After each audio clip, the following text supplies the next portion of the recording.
మళ్ళీ అర్చించుకునే కార్యక్రమాన్ని కొనసాగిద్దాం. సమస్యలు దత్తపదులు స్వీకరించడం జరిగింది. సమస్యలకు మొదటి పాదాలు, దత్తపదులకు 1-2 పాదాలు చెప్పారు. ఇప్పుడు వర్ణనాంశాలు స్వీకరించబోతున్నాం. ఒకమారు ఈ వర్ణనాంశాలలో కూర్చున్న పృచ్ఛకుల వరుస నేను చదువుతాను. ఏదైనా తేడా ఉంటే వరుసలు మారి కూర్చుంటే అవధానానికి సౌకర్యంగా ఉంటుంది. మొదటివారు శ్రీ మాచవోలు శ్రీధరరావు గారు, శ్రీ గెంటేల జగదీష్ చంద్రకుమార్ గారు, శ్రీ గణేష్ కుమార్ గారు, శ్రీమతి అద్దంకి అలేఖ్య గారు, డాక్టర్ ఉప్పలపాటి కుసుమకుమారి గారు, శ్రీమతి హట్టి భానుమతి గారు, శ్రీమతి క్రొవ్విడి వెంకట సుబ్బలక్ష్మి గారు, శ్రీ జనమంచి ఫణి గారు, శ్రీ డేగల సత్యనారాయణ గారు, శ్రీ పిఎల్ నాగేశ్వరరావు గారు,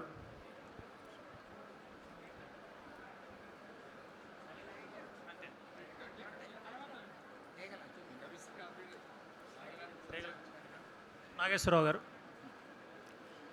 యజ్ఞభగవాన్ గారు, రావూరి వనజ గారు,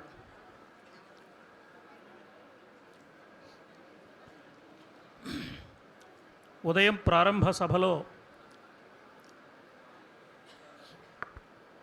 పద్మశ్రీ గరికపాటి వారు ఒక మాట అన్నారు. సమస్యలు దత్తపదులు కంటే వర్ణనలోనే అవధాని భావుకత బాగా తెలిసే అవకాశం ఉంటుంది. వర్ణనలు విజృంభించి చెప్పడానికి అవసరము అవకాశము 2 ఉన్నాయి అనే ఒక మాట అన్నారు. మన ఆలంకారికులు కూడా వర్ణనా నిపుణ కవి అన్నారు. వర్ణనలో కవి భావచాలనం ఎలా ఉంటుందో దాన్ని పరిశీలించడానికి ఏర్పాటైన అంశం వర్ణనాంశం.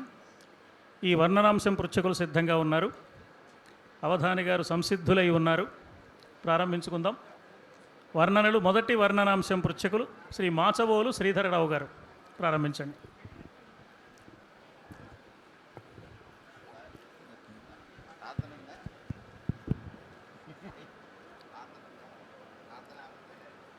ఓం శ్రీ సరస్వత్యై నమః. అందరికీ నమస్కారం. ఈరోజు వర్ణనాంశంలో నేను ఇవ్వబోయే అంశం ఏంటంటే, అందరూ ఎంతగానో ఎదురు చూస్తున్నటువంటి ఋతుపవనాల రాకని గురించి మీకు ఇష్టమైన ఒక మంచి వృత్తపద్యంలో ఏదైనా చెప్పాలని చెప్పేసి కోరుతున్నాను. ఋతుపవనాల రాక, నైరుతి ఋతుపవనాల రాక. ఋతుపవనాల రాక మంచి సమస్య.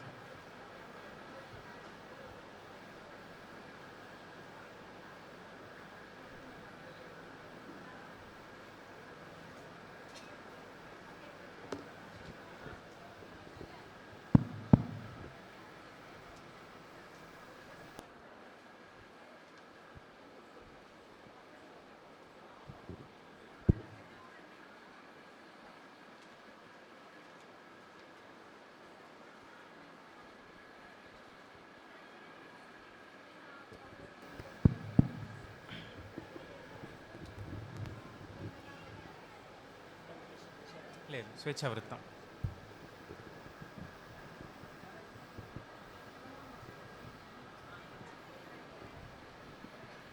నైరుతి ఋతుపవనాల రాకను వర్ణించమన్నారు. ఋతుపవనాలను ఆహ్వానించమన్నారు. వర్ణనాంశంలో మొదటి అంశం. మానవ మనస్తత్వం ఏమిటంటే, బాగా అపరిమితమైన చలిగా ఉంటే అబ్బా ఈ చలి తట్టుకోలేకపోతున్నాం, ఎండాకాలం ఎప్పుడు వస్తుందబ్బా అంటాడు. ఎండలు బాగా కాస్తుంటే వాన చినుకు ఎప్పుడు పడుతుందో, వర్షాలు అదే పనిగా పడుతుంటే అబ్బబ్బా ఈ వానతో విసిగిపోతున్నాం, ఏ పని కావటం లేదు, ఎప్పుడు సూర్యుడిని చూస్తామో అంటాడు. అంటే మానవుడు దేనికి తట్టుకోలేడు, అన్ని వీడి ఇష్ట ప్రకారం ఉండాలి. ఈ ఇష్ట ప్రకారం ఉండే మానవ మనస్తత్వాన్ని చాలా చిత్రంగా భావిస్తూ ఉంటాం మనం. అందుకని మనం కోరుకున్నప్పుడు వర్షం కావాలి, మనం కోరుకున్నంత వర్షం కావాలి, మనం కోరుకున్నప్పుడు ఎండ కావాలి, మనం కోరుకున్న తీరులో ఉండాలి. ఇది చాలా ఆశ్చర్యకరమైన మాట. మా జిల్లెళ్ళమూడి అమ్మ చమత్కారమైన మాట చెప్పింది. విధి వర్షం లాంటిది, కొందరికి అనుకూలం, కొందరికి ప్రతికూలం. ఒక సమయంలో పడే వర్షం ఒక పంట పండించే రైతుకి అనుకూలం, మరొక పంట పండించే రైతుకు ప్రతికూలం. ఈ అనుకూలత దృష్టిని పెట్టుకుని వీడి మీద ప్రేమతో వర్షం కురవదు. ఆ ప్రతికూలతను దృష్టి పెట్టుకుని వాడి మీద ఆగ్రహంతోనో పగతోనో ప్రతీకారంతోనో వర్షం కురవదు. తన పని తాను చేసుకుంటూ పోతుంది. ఇది సృష్టికి సంబంధించిన ఒక విచిత్రమైన ధర్మం. అందుకని ఋతుపవనాలు మనం వార్తలు చూస్తుంటే ఆశ్చర్యం కలుగుతుంది. ఇంకేముంది, ఋతుపవనాలు వచ్చేసాయంటారు. అనివార్య కారణాల వల్ల ఋతుపవనాల రాక 15 రోజులు ఆలస్యమైంది అంటారు. అలా విచిత్రంగా ఉంటుంది. ఋతుపవనాల కోసం ఎదురు చూస్తూ ఉంటాం. తొలకర్రి జల్లుల కోసం మనం ఎదురు చూస్తూ ఉంటాం. ఇప్పటి వరకు పద్యాల తొలకరి జల్లు కురిపించిన అవధాని గారు ఇప్పుడు ఋతుపవనాల రాకను తెలియజేస్తారు, ఆహ్వానిస్తారు. కన్నుల కాయ గాయునటు, కన్నుల కాయ కాయునటు,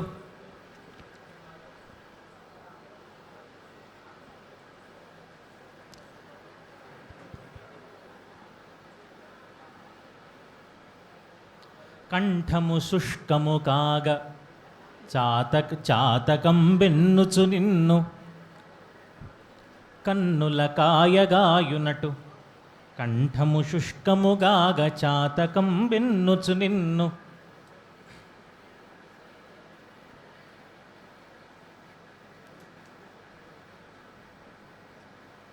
కంఠమును నెత్తి తపంబును సేయుచుండె. కన్నుల కాయగాయునటు కంఠము శుష్కముగాగ చాతకం బెన్నుచు నిన్ను. కంఠం ఒకసారి వచ్చింది కదా, కంఠం 2 సార్లు వాడడం ఎందుకని అనుకుంటున్నాను. తాగళమునెత్తుచు తాగళమునెత్తి తపంబును సేయుచుండె. కన్నుల కాయ కాయునటు కంఠము శుష్కము కాగ చాతకం బెన్.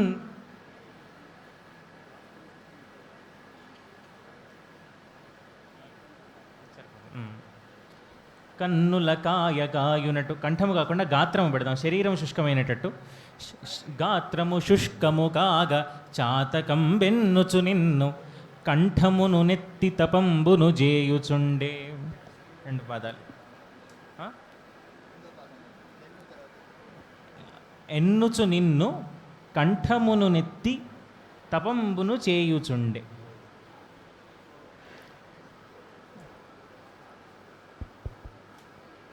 ఋతుగాలి, ఋతుపవనం.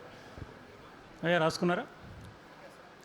2వ వర్ణనాంశం శ్రీ గంటేల జగదీష్ చంద్రకుమార్ గారు. సభా సరస్వతికి నమస్కారం. శ్రీమన్ నారాయణమూర్తి గారికి పాదోద్యాలు నమస్కరిస్తూ, చిరంజీవి సాహిత్యక అభినందనలతో ఆశీస్సులు అందజేస్తూ, ఇక నృసింహావతార ఘట్టాన్ని శార్దూల వృత్తంలో చెప్పని. నరసింహావతార ఘట్టం శార్దూలం.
శ్రీ మహావిష్ణువు ధరించిన అవతారాల్లో నృసింహావతారానికి ఒక ప్రత్యేకత ఉన్నది. విష్ణు సహస్రనామ స్తోత్రంలో నారసింహవపు అని ఒక చిత్రమైన నామం కనిపిస్తుంది. అదే స్తోత్రంలో అనిర్దేశ్య వపు అని కూడా ఓ నామం కనిపిస్తుంది. పరమాత్మ రూపం ఇలా ఉంటుందని కానీ, ఇలాగే ఉండాలని కానీ ఎవరూ నిర్ణయించడానికి అవకాశం లేదు. ఎందుకు లేదంటే పరమాత్మకు అసలు రూపమే లేదు కాబట్టి. రూపం లేని పరమాత్మ ఏ రూపమైనా స్వీకరించగలడు. ఒకే రూపం కలిగిన మనం రూపం మార్చుకోవాలి అంటే గ్రీన్ రూమ్లో 1 గంట సేపు కుస్తీ పట్టాలి. పట్టిన తర్వాత మనం రంగస్థలం మీద ఎక్కడానికి కాస్త ఆలస్యమై ఆ ముందు మైకు పట్టుకుని వదలకుండా నాబోటి వాడెవడో అదే పనిగా ప్రసంగం చేస్తూ ఉంటే మధ్యలో ప్రభుత్వం వారి పుణ్యమాని విద్యుత్తుకు అంతరాయం ఏర్పడితే మనం వేసుకున్న వేషము కాక అసలు మన ఒరిజినల్ వేషము కాక వికృతమైన 3వ రూపం కనపడే ప్రమాదం ఉంటుంది మనకైతే. కానీ పరమాత్మకు అలాంటి అవసరం లేదు. అవసరం లేని పరమాత్మ ఒక ప్రత్యేకమైన రూపాన్ని ఎన్నుకున్నాడు. ఎందుకు అంటే మనకు అనిపిస్తుంది హిరణ్యకశిపుణ్ణి చంపడానికి. హిరణ్యకశిపుణ్ణి చంపాలంటే పరమాత్మకు ఓ రూపం కావాలా? వైకుంఠం నుంచే చంపలేడా? కాదండి, ప్రహ్లాదుణ్ణి రక్షించడానికి. వైకుంఠం నుంచే హిరణ్యకశిపుణ్ణి సంహరించగలిగిన మహావిష్ణువు ప్రహ్లాదుణ్ణి రక్షించడం కూడా అక్కడి నుంచే చేయగలడు. మరి ఎందుకు ఈ రూపాన్ని ధరించాడు అంటే ఈ రెండు కాక మనలో ఉన్న అజ్ఞానమనే హిరణ్యకశిపుణ్ణి సంహరించడానికి. దైవం అంటే ఒక రూపంతో ఉంటాడు, ఒక ప్రదేశంలో ఉంటాడు. ఇలా ఉంటేనే దైవం, అలా ఉంటేనే దైవం అని మనం అనుకుంటాం కాబట్టి. పైగా హిరణ్యకశిపుడు గొప్ప వాదం చేశాడు. ఎక్కడున్నాడు రా, నేను మొత్తం అంతా వెతికాను, ఎక్కడా కనిపించలేదు అన్నాడు. ప్రహ్లాదుడు అడుగుతాడు కదా, నాన్న ఎందుకు వెతికావని. ఎక్కడా కనిపించలేదు, నేను మొత్తం వెతికాను అంటున్నావు కదా, ఎందుకు వెతకడం ఏమిట్రా? నా తమ్ముడిని చంపాడు, పగ తీర్చుకోవడానికి వెతికాను అన్నాడు. తమ్ముడిని చంపిన మాట నిజమైతే ఎక్కడా లేడనే మాట నిజం కావడానికి అవకాశం లేదు. ఎక్కడా లేడనే మాట నిజమైతే తమ్ముడిని చంపాడనే మాట నిజం కావడానికి అవకాశం లేదు. 2 అసత్యాలను ఆధారం చేసుకుని ఏ సత్యాన్ని నిర్ధారణ చేస్తున్నాడు?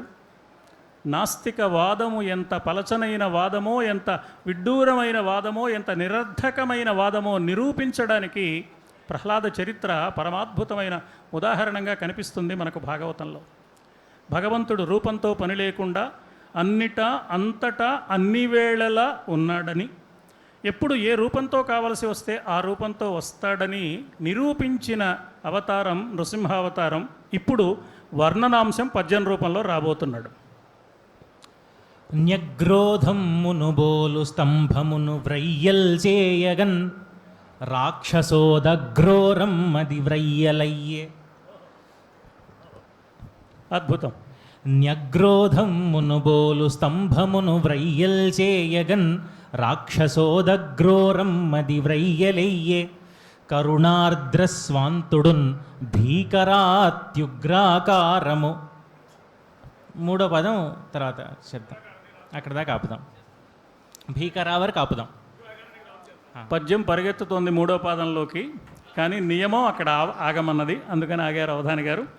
న్యగ్రోధం అంటే మర్రి అర్థం. ఆ మర్రి చెట్టు అంత బలమైన స్తంభం ఒక్కసారి నరసింహుడు వ్రయ్యలు చేసుకుంటూ బయటికి రాగానే అది బ్రద్దలవంగానే ఈ రాక్షసుడి యొక్క వక్షస్థలం మనస్సు బ్రద్దలైపోయింది, హృదయం బ్రద్దలైపోయింది. అప్పుడు నరసింహుడు ఎలా ఉన్నాడంటే కరుణార్ద్రస్వాంతుడు భీకరాకారుడు. దానికి అందుకనే పోతన గారు ప్రహ్లాద హిరణ్యకశిప రంజన భంజన నిమిత్త అంతరంగ బహిరంగ జేగీయమాన కరుణా వీర రస సంయుతుండును అని చెప్పారు. మనసులో కరుణారసం కలిగి బయటికి ఉగ్రమైనటువంటి వీరరసాన్ని చూపిస్తూ వచ్చాడు కాబట్టి కరుణార్ద్రస్వాంతుడున్ భీకరాత్యుగ్రాకారముతోడ అని చేసి మళ్ళీ ఒకసారి చెప్తాను. న్యగ్రోధంబును పోలు స్తంభమది వ్రయ్యల్ సేయగన్ రాక్షసోదగ్రోరమ్మది. రాక్షస ఉదగ్ర ఉరమ్ము ఎత్తైన వక్షస్థలము. రాక్షసోదగ్రోరమ్మది వ్రయ్యలయ్యే. కరుణార్ద్రస్వాంతుడున్ భీకరా వరకు 2వ పాదం. అవధానులు గారు, వ్రయ్యలయ్యే. అవధానులు గారు, అప్పుడప్పుడు మీరు ప్రాస కోరి తెచ్చుకుంటూ ఉంటారా ఏంటి? అంతే కదండి. అంటే నిలబడాలంటే గట్టి ప్రాస కావాలి కాబట్టి పద్యాన్ని నిలబెట్టేటువంటి మంచి ప్రాస ఉంటే, పైగా ఇది ఉగ్రమైనటువంటి నరసింహుడు ఆవిర్భావం కాబట్టి ఆ గ్రకార ప్రాస అవసరం. న్యగ్రోధం మునుబోలు స్తంభమది వ్రయ్యల్ సేయగన్ రాక్షసోదగ్రోరమ్మది వ్రయ్యలయ్యే. కరుణార్ద్రస్వాంతుడున్ భీకరా వరకు రెండో పాదం. పైగా ఇది గ్రామర్ స్కూల్ కూడాను. బాగుంది. అంటే గ్రామర్ నేర్పుతారనమాట.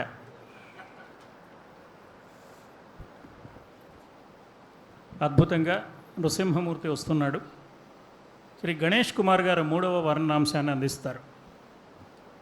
సభా సరస్వతికి నమస్కారం, గౌతమ్ గారికి నమస్కారం. కురుక్షేత్ర యుద్ధాన్ని మూలంగా తీసుకొని విద్యార్థుల అభివృద్ధికి ఉపయోగపడే విధంగా వర్ణన చేయాలి. కురుక్షేత్ర యుద్ధాన్ని మూలంగా తీసుకొని విద్యార్థుల అభివృద్ధికి ఉపయోగపడే విధంగా వర్ణన. మంచి. కురుక్షేత్ర సంగ్రామం విద్యార్థుల అభ్యుదయానికి సందేశం. అంతేగా? స్వేచ్ఛ ఛందస్సు. స్వేచ్ఛ.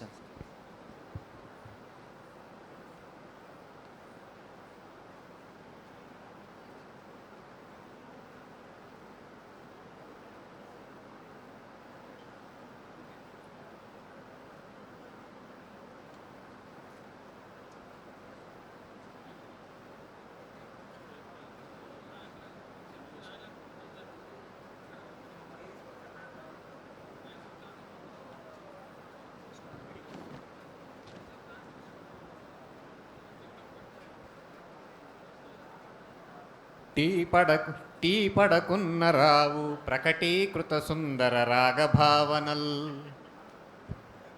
మీరు సమస్యలు కూడా ఇస్తున్నారనమాట.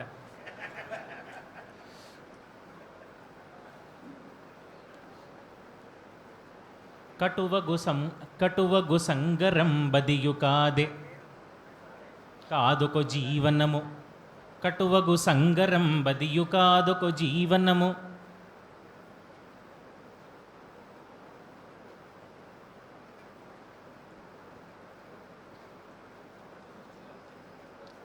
కటువగు సంగరం బదియు కాదుకో జీవనము.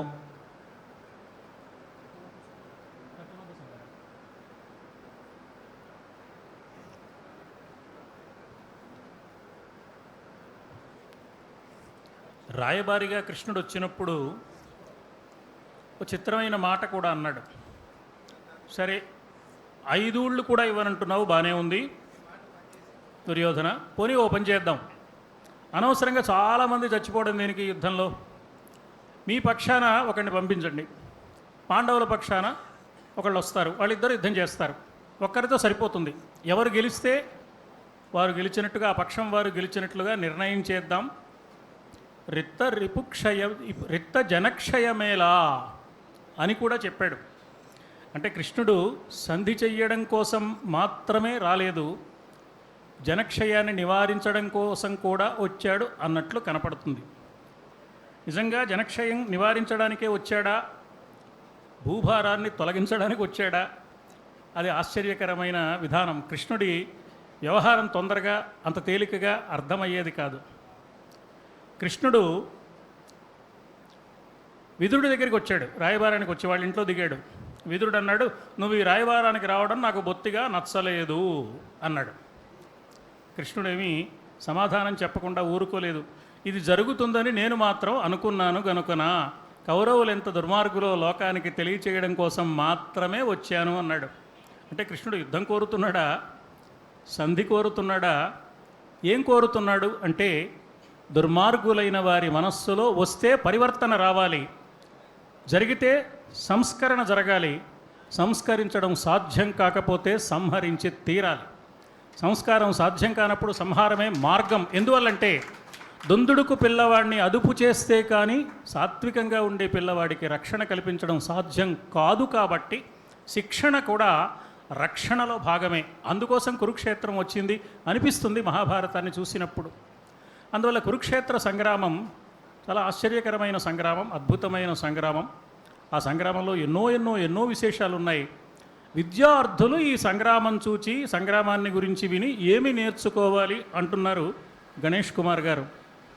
అది ఆశ్చర్యకరమైన విచిత్రమైన అంశం, వర్ణనాంశం, చక్కని పద్యం చెప్పడానికి అవకాశం ఉన్న అంశం కూడా.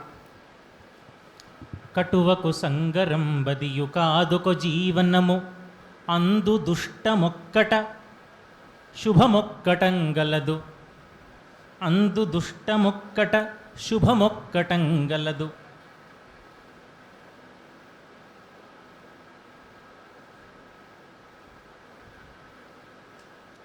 అందు దుష్టమొక్కట శుభమొక్కటంగలదు.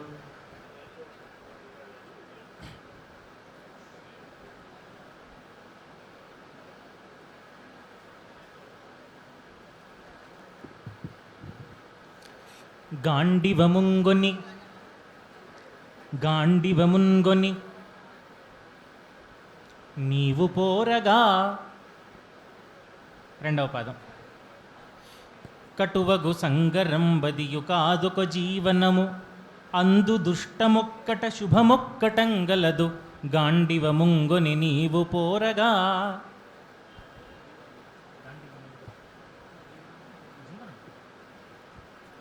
జీవితం అనేది ఒక కురుక్షేత్రం. అందులో ఎప్పుడూ రెండు వైపులా కూడా ఒకవైపు దుష్టమైన మార్గాలు, ఒకవైపు శుభమైన మార్గాలు ఉంటాయి. మధ్యలో గాంధీవాన్ని పట్టుకొని అర్జునుడు నిల్చునున్నాడు.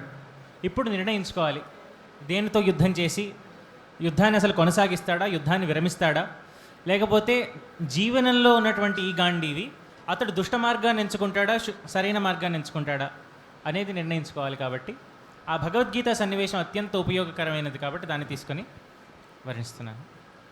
కటువగు సంగరంబదియు కాదుకొ జీవనము అందు దుష్టమొక్కట శుభమొక్కటంగలదు గాండివమున్గొని నీవు పోరగా. 4వ వర్ణనాంశం శ్రీమతి అద్దంకి అలేఖ్య గారు.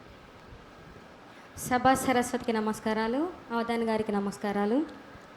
అయోధ్యలో అందమైన శ్రీరాముని మందిరాన్ని వర్ణించండి స్వేచ్ఛా ఛందస్సులో. అందమైన శ్రీరామ మందిరం.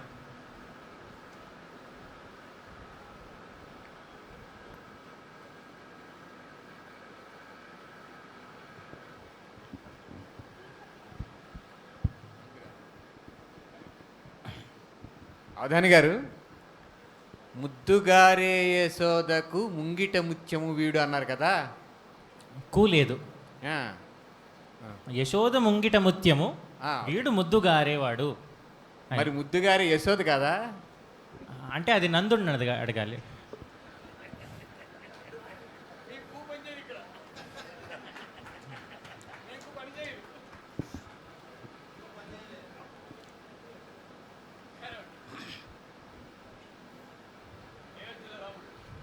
మా దండిభట్ల వారు ఇదివరకు పెద్దగా చదువుకోవాలి, ఈ మధ్య బాగా చదువుకున్నారు, అందుకని కేకరకాయ అంటున్నారు.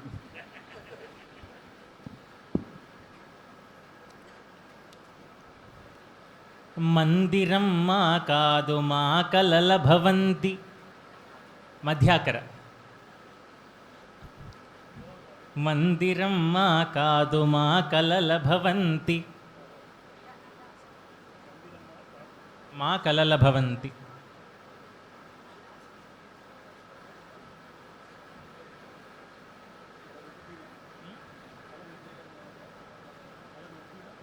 మా కలల భవంతి. మా మందిరం మా కాదు మా కలల భవంతి.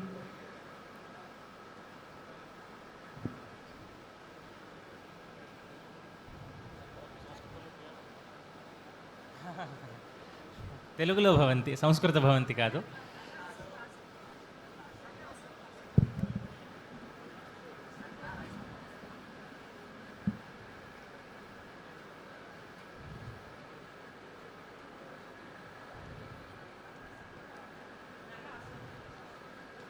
సుందర శిల్పాల శోభగల స్రవంతి. మందిరం మా కాదు మా కలల భవంతి. సుందర శిల్పాల శోభగల స్రవంతి.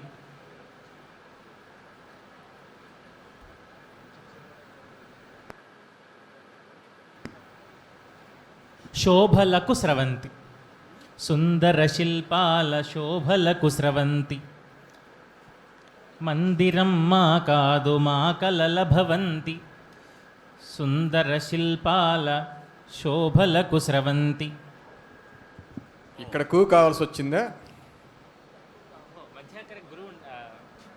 వేడిగా ఉంటుంది కదా.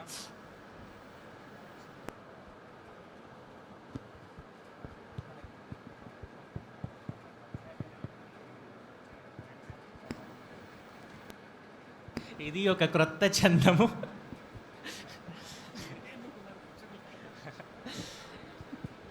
అంటే ఆ పాదం మళ్ళీ చెప్పండి. హ్మ్. 4 పాదాలు ఇదే పద్ధతిలో వెళదాం. మందిరం మా కాదు మా కలల భవంతి, సుందర శిల్పాల శోభలకు స్రవంతి. రెండింద్రగణాలు మధ్యలో యతి.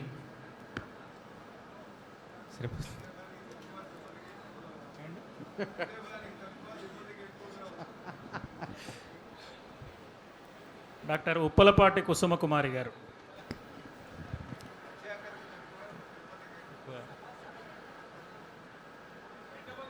ఆ, సభా సరస్వతికి నమస్కారం. సంచాలకులు మల్లా ప్రగడ వారికి ప్రణామాలు. అవధాని సాహిత్కి శుభాకాంక్షలు, అభినందనలు, ఆశీస్సులు. ఇది వైశాఖ మాసంలో పట్టపగలు పెళ్ళి పురాణ కాలంలో ఎలా ఉండేది మత్తేభల్లో వర్ణించండి. వైశాఖ మాసంలో పట్టపగలు పెళ్లి పురాణ కాలంలో ఏ విధంగా ఉండేది? మిట్ట మధ్యాహ్నమో పట్టపగలో ఏదైనా కానీ. రాముడిది వైశాఖ మాసంలోనే కదా వివాహం జరిగింది. అంటే చైత్రం. పురాణ కాలం ఎందుకన్నారు? ఏసీలు లేవనే. ఆ ఏసీలు ఆడిటోరియం లేని పరిస్థితుల్లో, ఇటువంటి ఉపకరణాలు ఏం లేని పరిస్థితుల్లో ఎట్లా ఉండేది, వాళ్ళ బాధలేంటి, ని- ని- వాళ్ళ బాధలు ఎలా ఉండేవి, ఉపశమనాలు ఎలా ఉండేవి?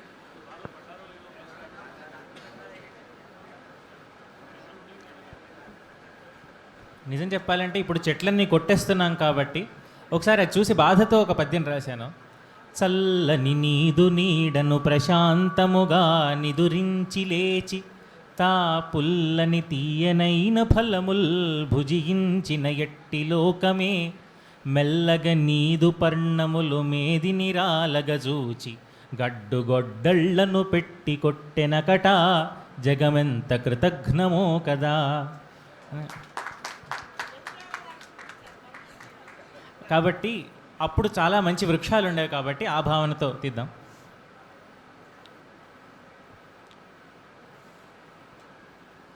అవధాని గారు, ఇందాక కూచేర్చానని మీరు నన్ను తప్పుపెట్టారు. ఇప్పుడు తలమాసినవాడు అనొచ్చు కదా, తలకు మాసినవాడు అంటారేంటి? ఇక్కడ కూ ఎందుకు? ఏది ఏమైనా మీకు యుక్తే కాకుండా కుయుక్తి కూడా ఉంది.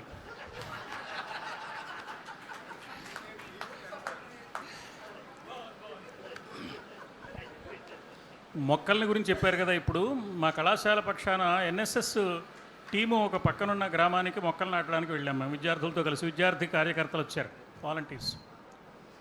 అక్కడ ఓడిపోయిన సర్పంచ్ గారు, గెలిచిన సర్పంచ్ గారు ఆ ఊళ్ళోనే ఉన్నారు. ఒక సర్పంచ్ గారు ఇక్కడేనండి మీరు నాటవలసిన మొక్కలు అన్నారు. ఇంకో సర్పంచ్ గారు ఇక్కడ కాదండి ఫలానా వీధిలో అన్నారు. మాకు ఏం చేయాలో అర్థం కాలేదు. ఎందుకంటే ప్రతిపక్ష నాయకుడు కూడా ఆయనకుండే బలం ఆయనకుంటుంది. ఇప్పుడు ఆ ఊళ్ళో 10 రోజులు మేము క్యాంపు చేయాలి, మొక్కలు జాగ్రత్తగా నాటాలి. ఊళ్ళో పెద్దవాళ్ళని కొంతమందిని పిలిచి అడిగాం, అయ్యా మాకు స్పష్టంగా చెప్పండి అని. వాళ్ళు చెప్పారు, ఏమీ సందేహం లేదండి, ఇక్కడేనండి మొక్కలు నాటవలసింది, 10 ఏళ్ల నుంచి ప్రతి ఏటా ఇక్కడే నాటుతున్నామని చెప్పారు వాళ్ళు. అందువల్ల అదే మేము కూడా అనుసరించాం. అది మన మొక్కల పరిస్థితి.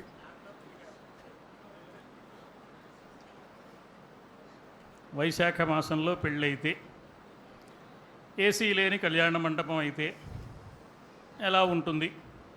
పురుషులకు కొంత పర్వాలేదు, మహిళలకి మరీ కష్టం. పట్టుచీర కట్టుకోకపోతే పెళ్ళికి వెళ్ళలేరు. ఆ పట్టుచీర వేసవి కాలంలో పగ తీర్చుకుంటుంది, మహా ఇబ్బంది పెట్టేస్తుంది. అది సంగతి. హరి ఉదయించుచుండ, హరి సూర్యుడికి శబ్దం. హరి ఉదయించుచుండ మలయానిలముల్ ప్రవహించుచుండ,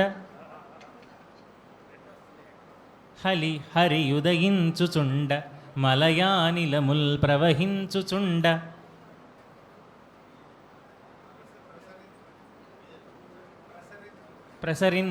మలయానిలముల్ ప్రసరించుచుండ.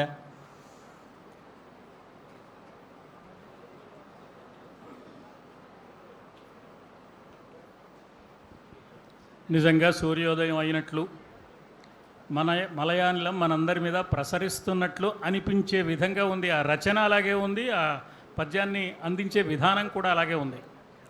కల్పవృక్షంలో ఓ చోట విశ్వనాథ వారు తానై చూచిన ఏది గల్గున హృదంతః ప్రీతి తత్ప్రీతి నట్లై నీకున్ ఘటింపజేయుటకునై యత్నించు వాక్స్థానంబు ఆ వచింపగాబడినది ఆధారంబుగా నీవు చిత్తానంజూచిన నీ మనస్సులో చూడమన్నారు. తాను చూసిందేదో చూడని వారికి చూసినట్లు అనిపించేట్లుగా చెప్పడానికి ప్రయత్నిస్తుంది వాక్కు. కవివాక్కు అంతకన్నా విశేష ప్రయత్నం చేస్తుంది. అవధాని వాక్కు ఇంకో అడుగు ముందుకు వెళ్ళి ఆ ప్రయత్నం చేస్తుంది అని పుస్తకాల్లో చదువుకున్నాం, ఇప్పుడు ప్రత్యక్షంగా చూస్తున్నాం.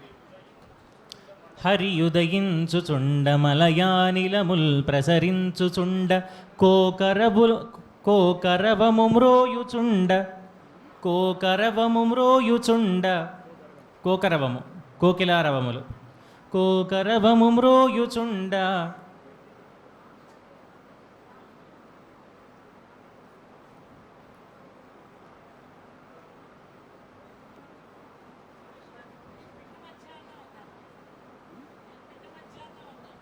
ఉదయం పూట అన్నారు కదా, మిట్ట మధ్యాహ్నం అన్నారా?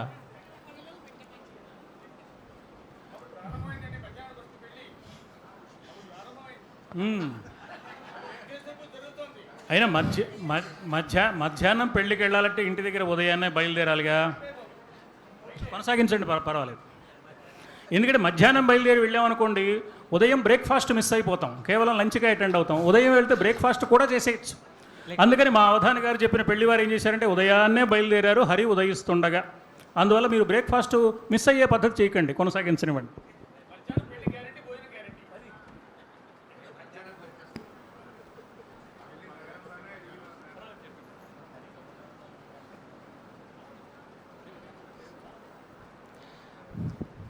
ఏమంటే బ్రేక్ఫాస్ట్ మేము తీసుకోవడానికి మీకేం అభ్యంతరం లేదుగా, కానివ్వండి. అవధాని గారు, హరి ఉదయించుచుండ మలయానిలముల్ ప్రసరించుచుండ కోకరవము మ్రోయుచుండ తమకమ్ము వధూవరులోర్చుచుండ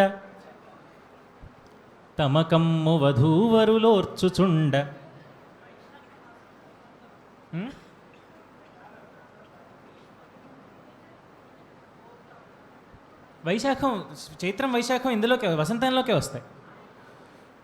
చైత్రం వైశాఖం ఇంకా వసంతమే. అంటే ఈ మధ్యకాలంలో వైశాఖాన్ని చూస్తే ఇది వసంతం కాదేమో అనే భయం వస్తుంది, కానీ ఇది వసంతమే నిజానికి. ఏం పురాణ చేస్తాం, కాలంలో కాబట్టి కాల వైపరీత్యం. అందులో వారు పురాణ కాలం అన్నారుగా, అప్పుడు కాబట్టి చల్లగానే ఉంది. తమకమ్ము వధూవరులోర్చుచుండ 2 పదాలు పూర్తయ్యాయి, ఒక అక్షరం ఆపుతాను. అక్షరం బాకీ పెట్టారు. అవధాని గారు, మిట్ట మధ్యాహ్నం అంటారే, మిట్ట పగలు మిట్ట రాత్రి ఉండవేంటండి? ఆమరేడితో అలా కుదరదు కదా, పట్టపగలు నట్ట నడిరేయి ఉంటాయి. హరి ఉదయించుచుండ మలయానిలముల్ ప్రసరించుచుండ కోకరవము మ్రోయుచుండ తమకమ్ము వధూవరులోర్చుచుండ. తర్వాత 6వ వర్ణనాంశం శ్రీమతి హట్టి భానుమతి గారు. మీ మధ్యాహ్నాన్ని తర్వాత తెచ్చే ప్రయత్నం చేస్తాను.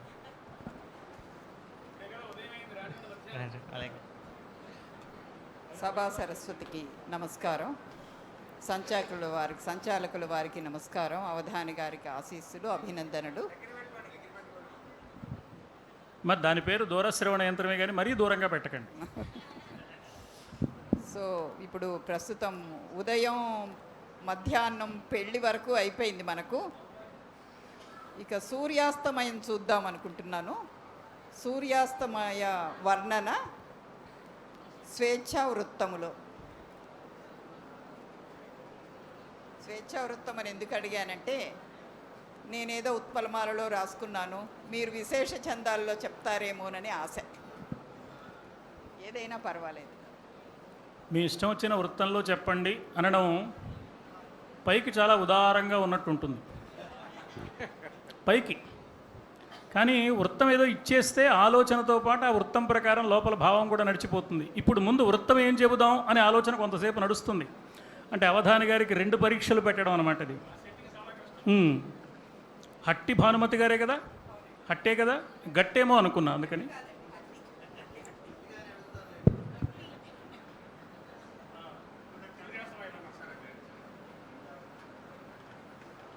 స్వేచ్ఛా వృత్తం అన్నారు కదా.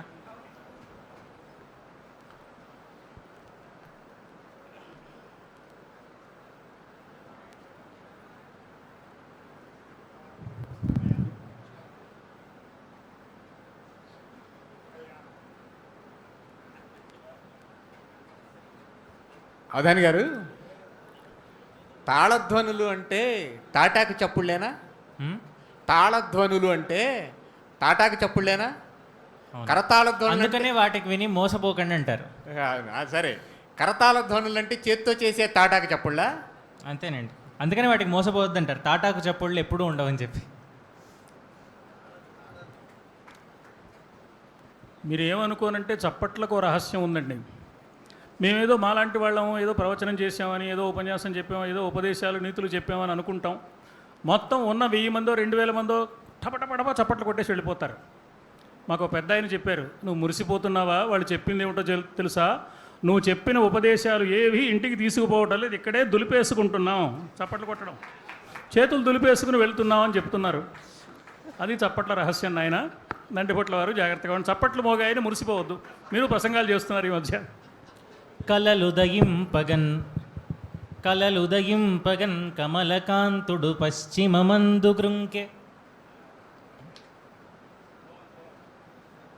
కలలుదయింపగన్ కమలకాంతుడు పశ్చిమమందు గృంకె.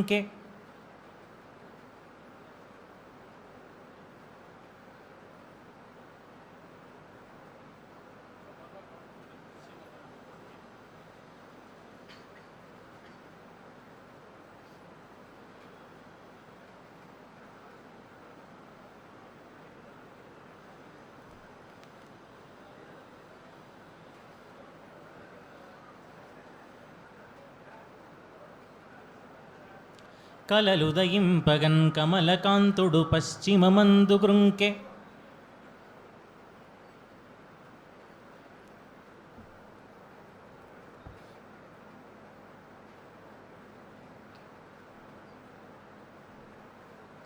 తారలసిన మేనితో కృషికులల్లననింటికి చేరుచుండ. కలలుదయింపగన్ కమలకాంతుడు పశ్చిమమందు గృంకె. తారలసిన మేనితో కృషికులల్లననింటికి చేరుచుండ.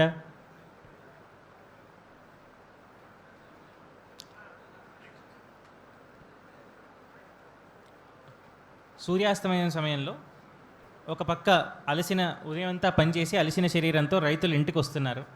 అటుపక్క సూర్యుడు అస్తమిస్తున్నాడు. ఈ సమయంలో సూర్యుడు అస్తమిస్తున్నా కూడా ఒక కొత్త కళలకి నాంది పలుకుతున్నాడు అనేటువంటి భావంతో కలలు ఉదయింపగన్ కమలకాంతుడు పశ్చిమమందు గృంకి తారలసిన మేనితో కృషికులన్న ఇంటికి చేరుచుండ. 2 పాదాలు. ఓ అక్షరం బాకీ పెట్టారు. ఓ అక్షరం అక్షరం బాకీ. మల్లా ప్రగడ వారు మాట విని మీరు తప్పట్లు కొట్టడం మానేయకండి. కొట్టండి. మీరు బాగుంది అన్నప్పుడల్లా కొట్టచ్చు, ఏం పర్వాలేదు. దానికి దీనికి సంబంధం లేదు. అది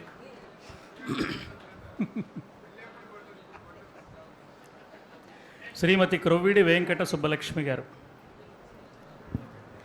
సభా సరస్వతికి నమస్కారం. వేదమూర్తులైన పండితులందరికీ నా వందనములు. అవధాని గారికి ఆశీర్వచనములు. అవధాని గారు, అవధాన విద్య యోగమా యాగమా వర్ణించండి. అవధాన విద్య యోగమా యాగమా? మీరు యోగం యాగం రెండిటిగా కూడా వర్ణించిన వర్ణనాంశం కింద అది అప్రసుప్రసంగం ప్రశ్న అది. వర్ణన మీరు ఇందాక నుంచి సమస్యలు అడుగుతున్నారు కదా. వీడు అవధాన విద్య అప్రస్తుత ప్రసంగం వారి ప్రశ్న.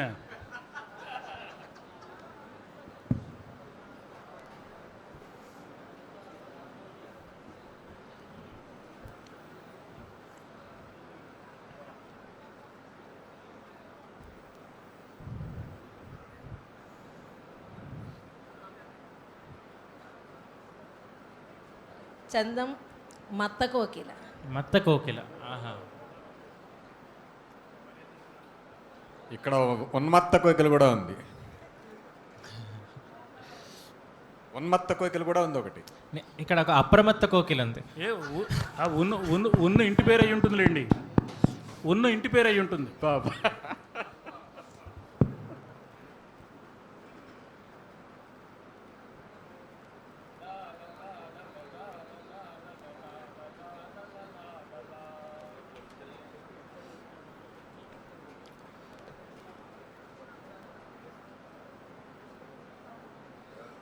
చక్కగా భజన చేసుకోవచ్చు.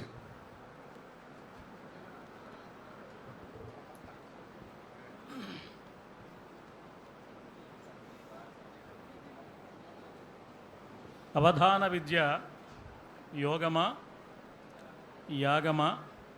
చాలా మంచి మంచి సందేహాన్ని సంధించారు.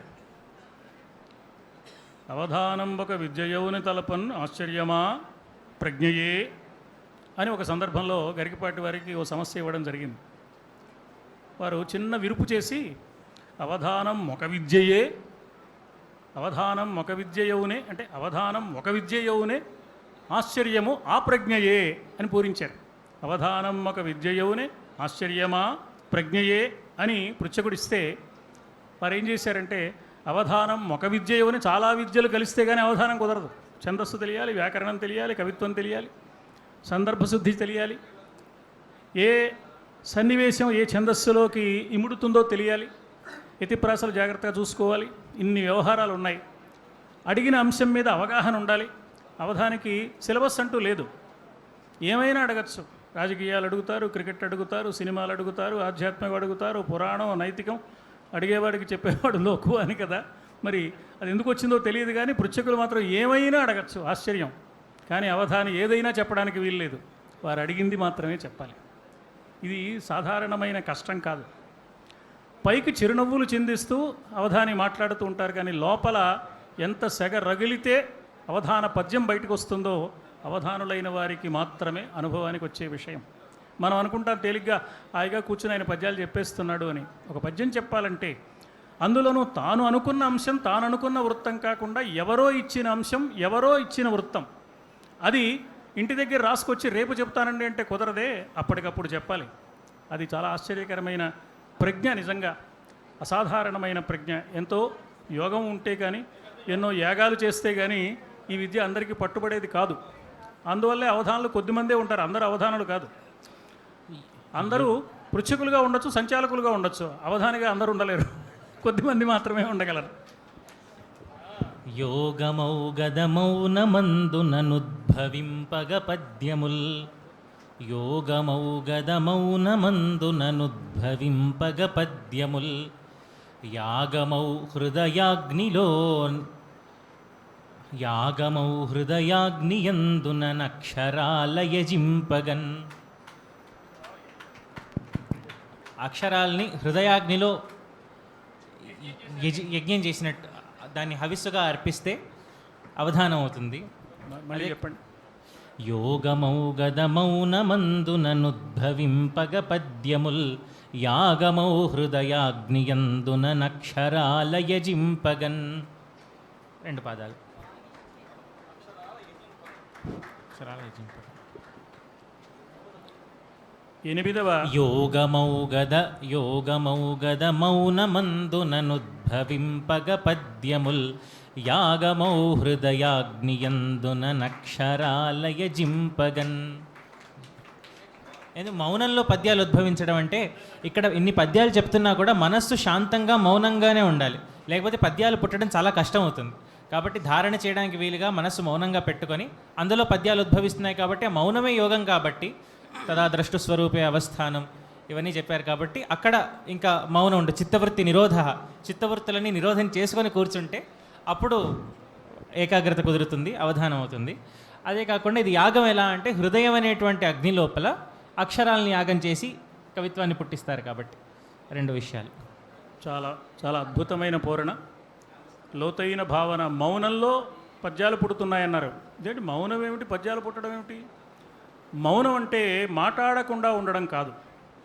ఒక్కసారి భగవద్గీత మనం పరిశీలిస్తే శారీరక తపస్సు, మానసిక తపస్సు, వాచిక తపస్సు 3 చెప్పి ఈ మౌనాన్ని తీసుకెళ్ళి మానసిక తపస్సులో పెట్టాడు కృష్ణ పరమాత్మ. మౌనం మాటకు సంబంధించిందైతే వాచిక తపస్సులో పెట్టాలి, కానీ మానసిక తపస్సులో పెట్టాడంటే మౌనం మనస్సుకు సంబంధించింది కానీ మాటకు సంబంధించింది కాదన్నమాట. మౌనంగా ఉండేవారిని మౌనులు అంటారు. మన వాల్మీకి మహర్షి కానీ, వ్యాస మహర్షి కానీ, మన పురాణేతిహాసాల్లో కనిపించే మౌనులందరూ అవసరమైనప్పుడు ఎంతైనా మాట్లాడారు, అవసరం లేకపోతే అక్షరం మాట్లాడలేదు. మాట విలువ తెలిసి దాన్ని పవిత్రంగా, పరిమితంగా, పద్ధతిగా, సార్థకంగా ప్రయోగించడమే మౌనానికి లక్ష్యం. ఆ లక్ష్యం అవధానంలో స్పష్టంగా వ్యక్తమవుతుంది. అందుకు జరిగే అద్భుతమైన యాగము అంతరంగ యజ్ఞ వేదిక మీద జరుగుతుంది. అది ఇప్పుడు జరుగుతున్న వ్యవహారం అదే. అందుకే ఇది ఒక అద్భుతమైన క్రతువు, కవితా సంబంధమైన క్రతువు ఇది.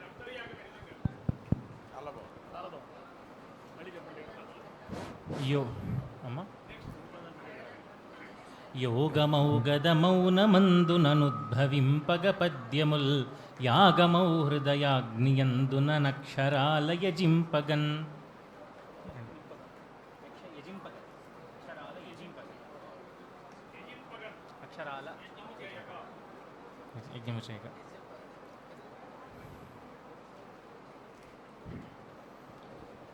తరువాతి వర్ణనాంశంలోకి వెళ్ళబోయే ముందు ఒక ఆశువు, 7వ ఆశువు శ్రీమతి మాచవోలు నాగలక్ష్మి గారు.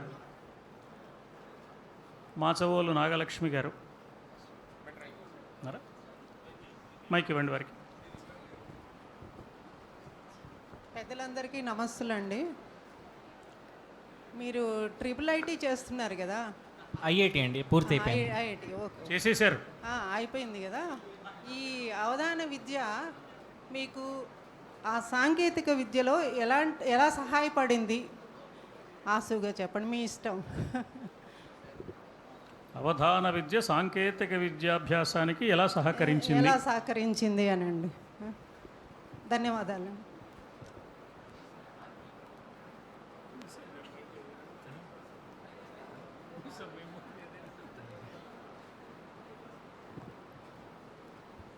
సాంకేతిక విద్యలో ఖరగ్పూర్ ఐఐటిలో ఉన్నత విద్యాభ్యాసం చేసి ఉద్యోగ పర్వంలో అడుగు పెట్టబోతూ మధ్యలో విరామంలో ఈనాడు అర్ధ శతావధానం నిర్వహిస్తున్నారు నల్లాం చక్రవర్తుల సాహిత్.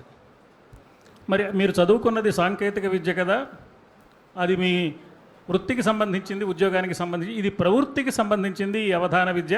ఇది దానికి ఎలా సహకరిస్తుంది? సహకరిస్తుందా? సహకరించదా? సహకరిస్తే ఎలా సహకరిస్తుంది? ఎందుకంటే వృత్తి ప్రవృత్తి రెండు ఒకటిగా ఉండకపోతే కుదరదు. ఒక ఆయనకి తెలుగు సాహిత్యం అంటే విపరీతమైన ఇష్టం. వాళ్ళ నాన్న ఒరే తెలుగు చదువుకుంటే ఉద్యోగాలు ఏమొస్తాయరా అని బ్యాంకు పరీక్షలు రాయించి బ్యాంకులో ఉద్యోగంలో పెట్టాడు. అప్పుడు డబ్బులు లెక్క పెట్టే మిషన్లు లేవు ఆ రోజుల్లో.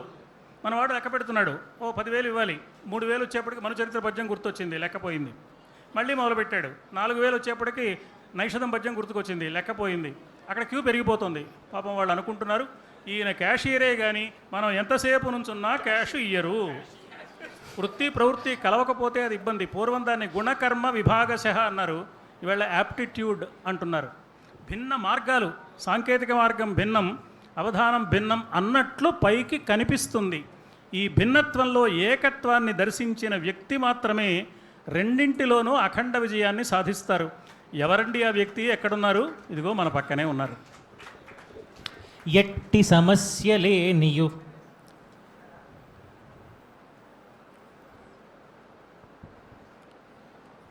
ఎట్టి సమస్యలైన నవిని అవి ఎట్టి సమస్యలేనియు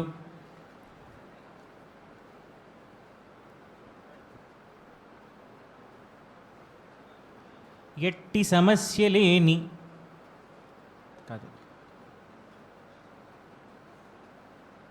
ఎట్టి సమస్యలేనియు వసించిన వెన్నును చూపనీక తానెట్టి జయించు మంచునొక నిశ్చిత ధీనిడు సద్వధానమే.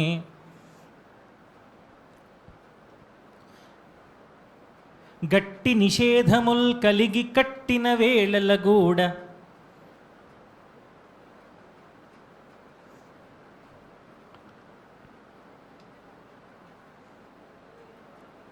మార్గమున్ దారి చేపట్టి గట్టి నిషేధముల్ కలిగి కట్టిన వేళలగూడ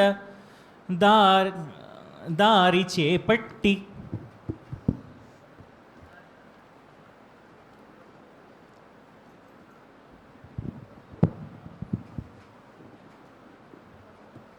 దారి చేపట్టి ప్రయాణమున్ సలిపి దారి చేపట్టి ప్రయాణమున్ సలిపి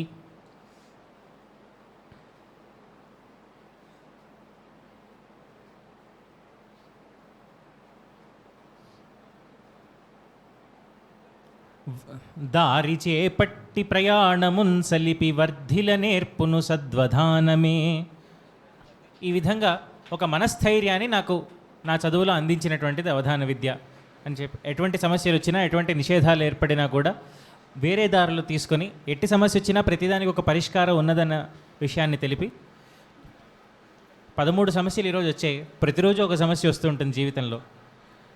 కాబట్టి వాటిని ఎదుర్కోవడానికి ఒక ధైర్యాన్ని అవధానం ఇచ్చింది అని తెలియజేస్తూ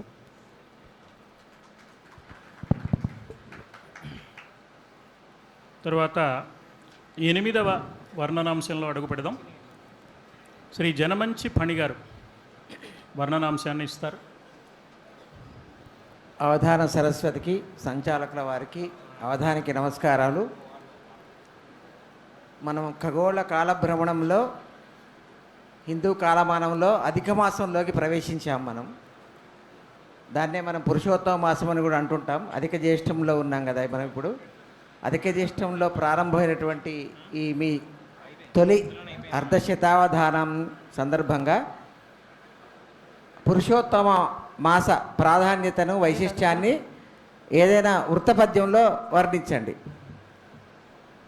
పురుషోత్తమ మాస వైశిష్ట్యాన్ని వృత్తపద్యంలో వృత్తపద్యంలో వర్ణించండి. అధిక మాసాన్ని. పురుషోత్తమ మాస విశిష్టతని వృత్తంలో వర్ణించండి. బాగుంది.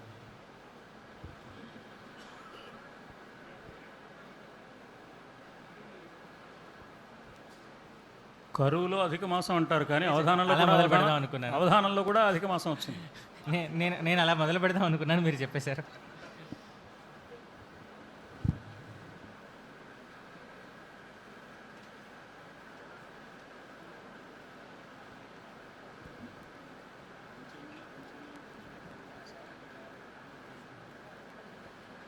సంవత్సరాలకు ఒకసారి. అవధాని గారు కొంగు బంగారం అంటారు కదండి, అంటే ఏంటి? బంగారం కొంగును కట్టుకునేవాళ్ళ? అవసరం వచ్చినప్పుడు ఉపయోగపడేవాళ్ళు. అప్రస్తుత ప్రసంగి లాంటి వాళ్ళు కాని వాళ్ళు.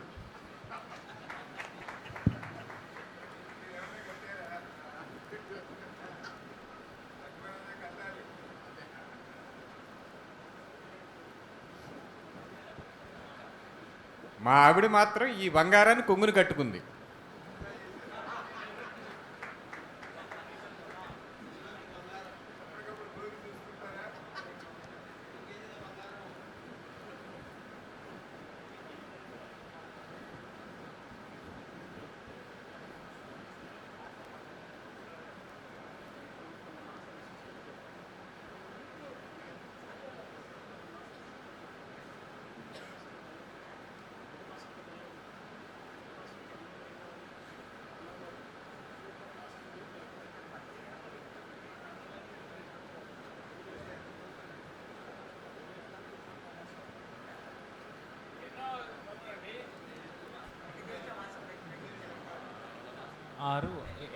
ఎనిమిదవ వర్ణన అధిక మాస వైశిష్ట్యం.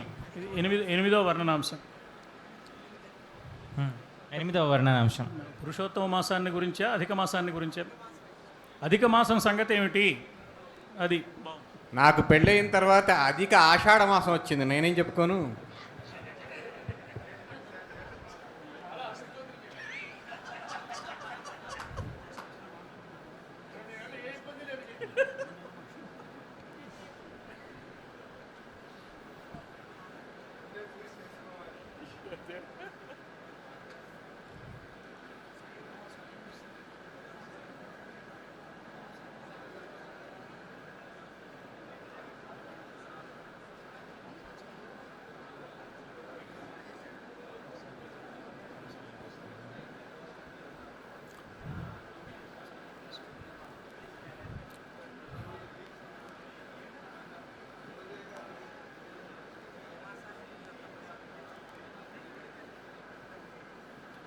అరయగ వైదిక క్రతువులందు విశిష్టత గల్గి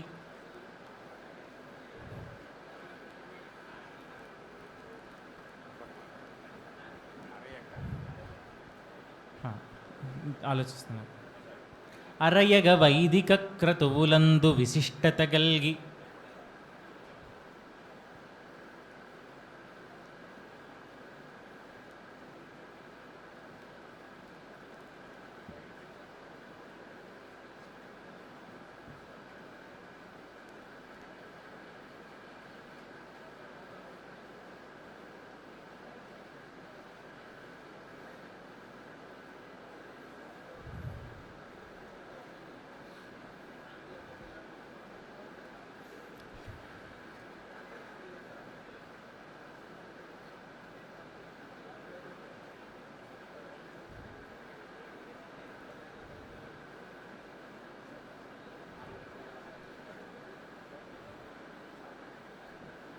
పైతృక స్మరణము చేయ అరయగ వైదిక క్రతువులందు విశిష్టత గల్గి పైతృక స్మరణము చేయ పైతృక స్మరణము చేయ పితృదేవతల స్మరణము చేయడానికి పైతృక స్మరణము చేయ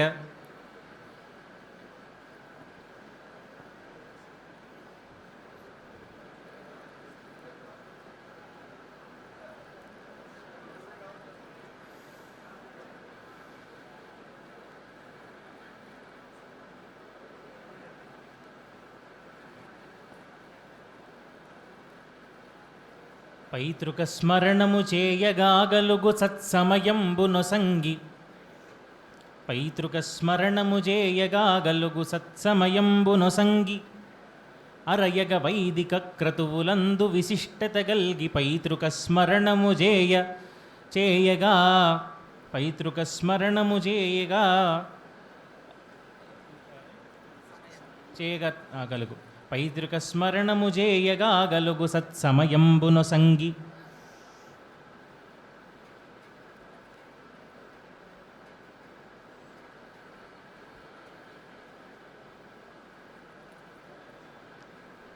చాంద్రమా వరకు పెట్టండి.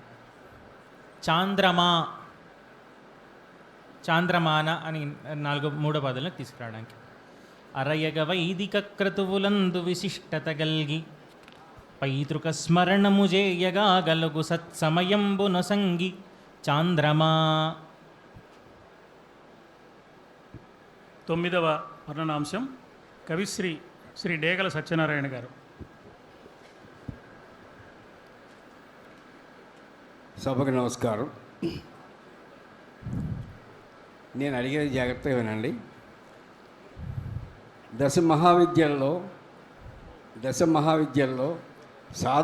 సాధకుడు ఉంటాడు.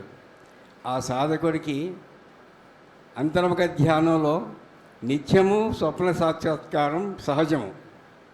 కానీ అదే సాధకుడికి బాహ్య నేత్రముల ముందు మాతంగి కనిపిస్తే ఎలా స్పందిస్తాడు, ఆమె ఎలా వర్ణిస్తాడు? ఆ వర్ణన మనకి నిత్య పూజల పనికి వచ్చేలాగా శార్దూలంలో చెప్పండి. మరి చెప్పాలా? మాతంగీదేవి బాహ్య నేత్రములకు కనిపిస్తే సాధకుని మనస్థితి ఎలా ఉంటుంది? ఆయన ఎలా వర్ణిస్తాడు? జాగ్రత్త అవస్థలో కనిపిస్తే.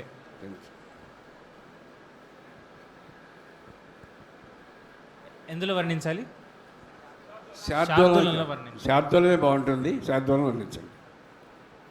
ఆయన సహజంగానే మంచినీళ్ళు తాగుతున్నారు. మీరు ప్రశ్న అడిగాను మంచినీళ్ళు తాగిచ్చారు అనుకోండి, మీరు మనకు ఎక్కడ అది. నేను ప్రశ్న అడిగేసరికి ఆయన మంచినీళ్ళు తాగాడు. నేను మంచినీళ్ళు తాగుతున్నాను కానీ నీళ్ళు నవ్వలేటం లేదు.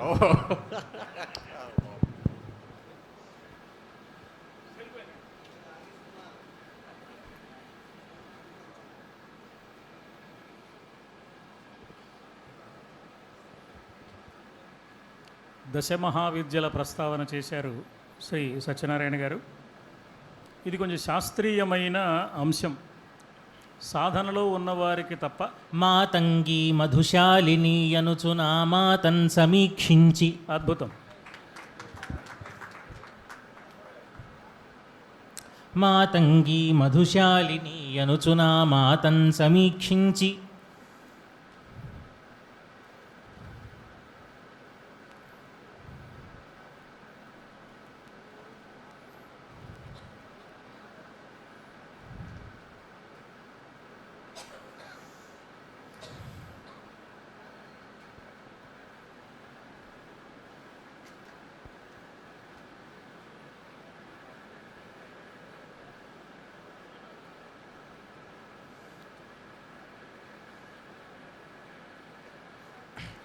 మాతంగి మధుశాలిని అనుచునా మాతన్ సమీక్షించి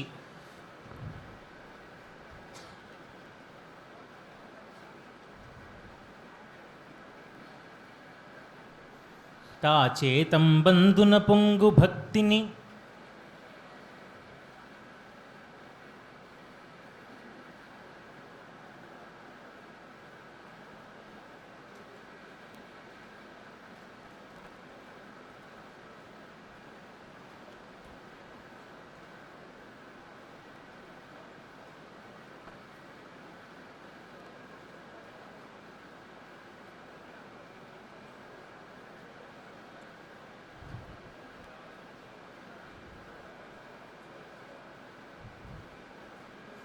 పదశ్రీ రేణువుల్ కోరి తా చేతం బంధున పొంగు భక్తిని పదశ్రీ రేణువుల్ గోరి వరకు 2 పాదాలు. మాతంగి మధుశాలిని అనుచునా మాతన్ సమీక్షించి తా చేతం బంధున పొంగు భక్తిని పదశ్రీ రేణువుల్ గోరి.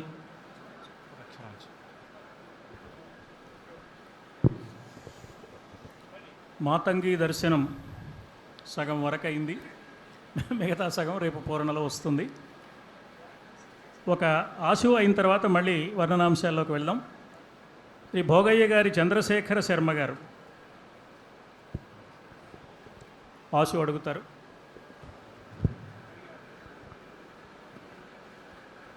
సభాసరస్వత్యై నమః. అవధాని గారికి, సంచాలకుల వారికి, ప్రాష్టిక వరేణ్యులకు, ముందున్నటువంటి విజ్ఞులు పెద్దలందరికీ కూడా నమస్కారం.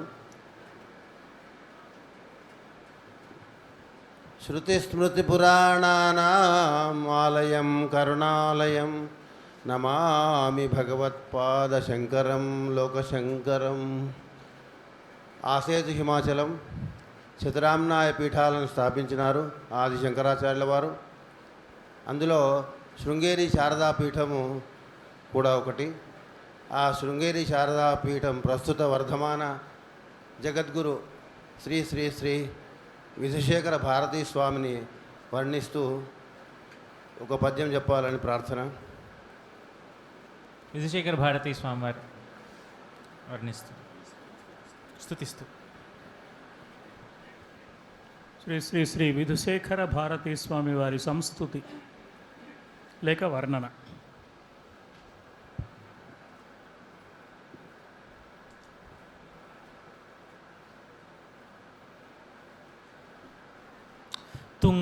తుంగోత్తుంగ తరంగ భంగిమలు తోట్టోరేగి ఏ అంఘ్రిచేరంగా పొంగును తోట్టోరేగి ఏ అంఘ్రిచేరంగా పొంగును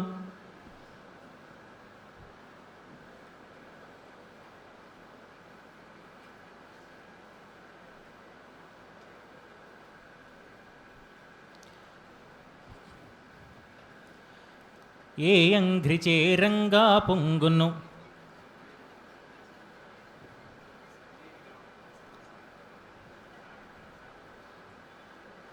స్వీయ పాప నికర ప్రక్షాళనార్థమునై స్వీయ పాప నికర ప్రక్షాళనార్థమునై చేరంగా పొంగును స్వీయ పాప నికర ప్రక్షాళనార్థమునై.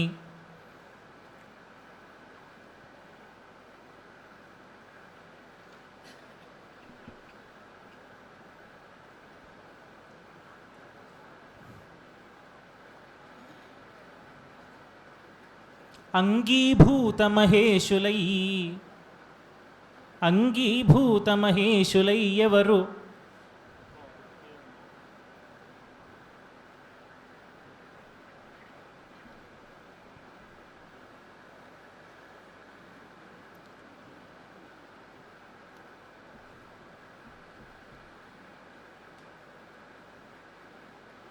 అంగీభూత మహేషులై ఎవరు శృంగాద్రిన్.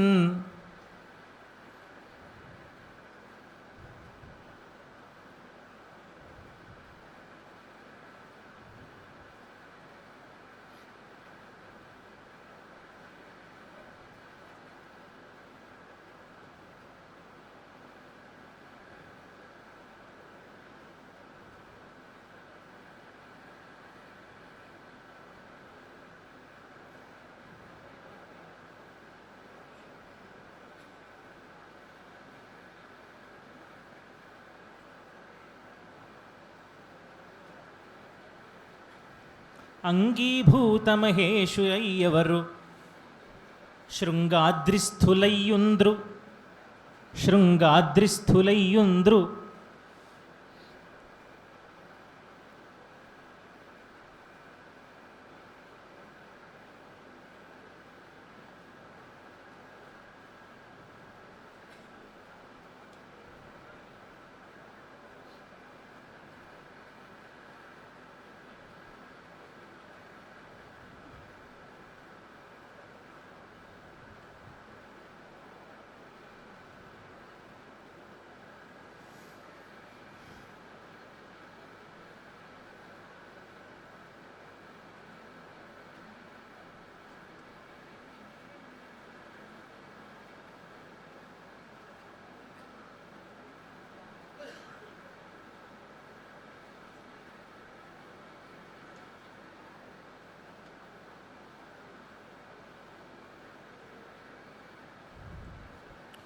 శృంగాద్రిస్థులయ్యుందురంచుంగొల్వన్.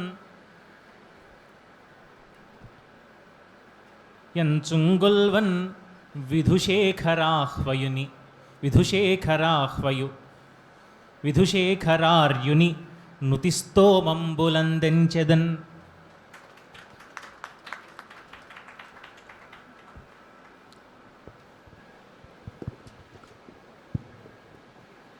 పదో వర్ణనాంశంలో చాలా అద్భుతంగా వర్ణించారు. మీకు అనేకానేక నమస్తులు. విధుశేఖర భారతీ స్వామి గారికి కూడా నమస్తులు. ధన్యవాదాలు. ఆసువులో కూడా ఇంత పద్యాన్ని చెప్పడం చాలా గొప్ప విషయం. మీరందరూ కూడా దాన్ని గుర్తించారు. అంటే అది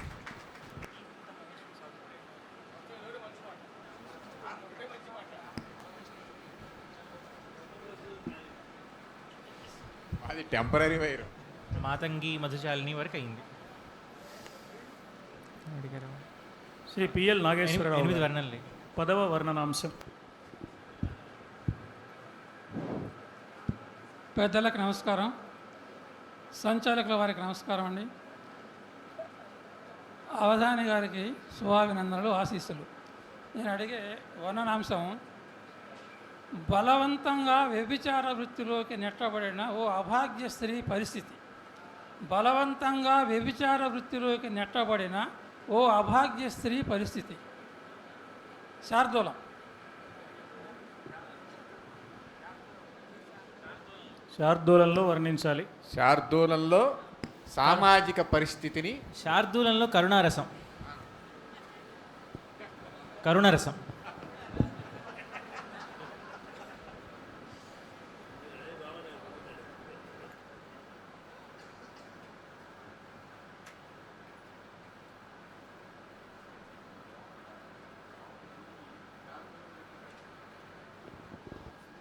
ఇది పదవ వర్ణనాంశం. దీంతో మరొక 3 వర్ణన పద్యాలు అయిన తర్వాత ఇవాల్టి విభాగానికి మనం స్వస్తి చెప్పుకుంటాం. అలాగే మరొక 2 ఆశువులు కూడా, ఈ 3 వర్ణనాంశాలు 2 ఆశువులు ఈ పూట నడుస్తాయి. రేపు పూరణం ఉంటుంది. 2 ఆశువులు రేపు జరుగుతాయి, రేపు ఉదయం. ఈ కార్యక్రమం అయిన తర్వాత చివరిలో కార్యకర్తలు రేపు ఉదయం సమయాన్ని, మిగతా వివరాలను వారు ప్రకటిస్తారు. శార్దూల వృత్తంలో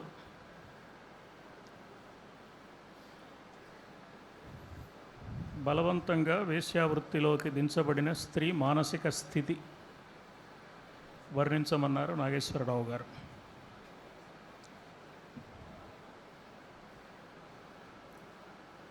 చన్నుల్ జూతురుగాని చన్నుల్ జూతురుగాని దుఃఖనిబిడాక్షమ్ముల్ జూడ దుఃఖనిబిడాక్షమ్ముల్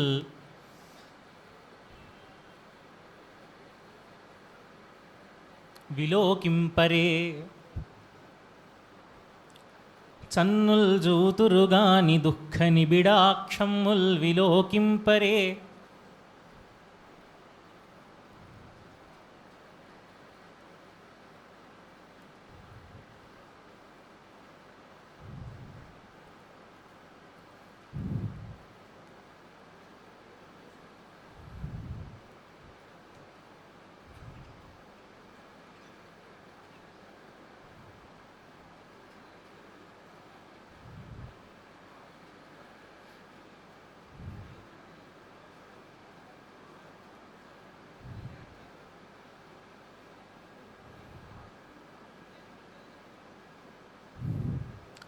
నన్నున్ స్త్రీ అనుకొంద్రుగాని ఒక ప్రాణం బుందటం చెన్నరే.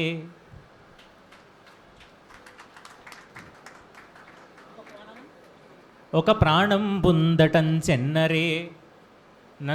చన్నుల్ జూతురుగాని దుఃఖనిబిడాక్షమ్ముల్ విలోకింపరే. నన్ను స్త్రీ అనుకొంద్రుగాని ఒక ప్రాణం బుందటం చెన్నరే.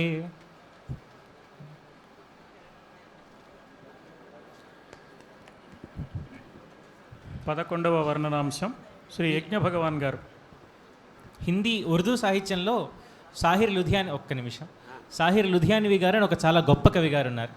వారు ఈ విషయం మీద ఒక మంచి గజల్ రాశారు. భారతదేశంలో ఉన్నటువంటి ఈ దుఃఖమైనటువంటి స్థితి మీద జిన్హే నాజ్ హే హింద్ పర్ వో కహా హే అని చెప్పి, ఈ దేశం మీద గర్వాన్ని పొందుతున్నటువంటి అందరూ ఉన్నారు కదా, మరి ఇటువంటి పరిస్థితి మన దేశంలోనే ఉన్నప్పుడు మనం అందరం ఏం చేస్తున్నాం అన్నటువంటి భావంతో జిన్హే నాజ్ హే హింద్ పర్ వో కహా హే ఒక పక్క అంటే ఆ మొత్తం అంతా వర్ణిస్తూ అలసిపోయినటువంటి ఊపిరి మీద తబలా శబ్దాలు వినిపిస్తున్నాయి, ఎవరికైతే భారతదేశం మీద గర్వం ఉందో వాళ్ళందరూ ఎక్కడున్నారు అని రాశారు. అదొక చాలా గొప్ప వర్ణన. అది మొహమ్మద్ రఫీ గారు పాడారు, అది ఇప్పటికీ యూట్యూబ్లో ఉంది. అంటే ఇది అందులో లేదు, ఇది కొత్త భావన, ప్రభావం ఉంది. ఇప్పుడు నా అంశము ఇదివరకు రిపీట్ అయినాయి, మళ్ళీ అదే అంశాన్ని అడగవచ్చు అంటారా? గురువుగారికి నమస్కారాలు, సాహిత్యకు ఆశీస్సులు, ఇంకా అభివృద్ధిలోకి రావాలని చెప్పి కోరుతున్నాను. పద్యంలోనే పద్యం అడుగుతాను మిమ్మల్ని. సాహిత్య విధి సంకటమైంది. సంకట సాహిత్య విధులు సాంకేతిక ధీర సాహిత్యునకున్ చంకజ్జేరెనెటులన్ ఈ వింకన్ విశదీకరించి వివరింపుమయా. సాంకేతిక విద్య చదువుకున్న నాకు సాహిత్యం ఎట్లా అబ్బింది? సాహిత్య విధులు కష్టతరమైనవి, సాంకేతిక విద్యలో చాలా ఆరితేరిన వాడివి. అట్లాంటి సాహిత్య విద్య వచ్చి నిన్ను చేరింది కదా, అది ఎట్లో వివరించమని, ఎలా సాధ్యమైంది వివరించమని అర్థం. ఐఐటి విద్యార్థికి ఈ అవధాన విద్య ఎటు లభ్యనకో వారు చెప్తారు. ఇప్పుడు